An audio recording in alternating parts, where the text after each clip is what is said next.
Welcome to our exploration of stoichiometry, the fundamental concept in chemistry that helps us understand the quantitative relationships in chemical reactions.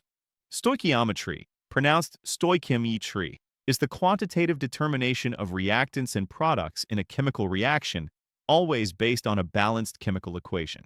Chemical equations are symbolic representations of these reactions, using chemical formulae as a shorthand method. For example, the Haber process shows nitrogen reacting with hydrogen to form ammonia. These equations can be interpreted at molecular, molar, and mass levels.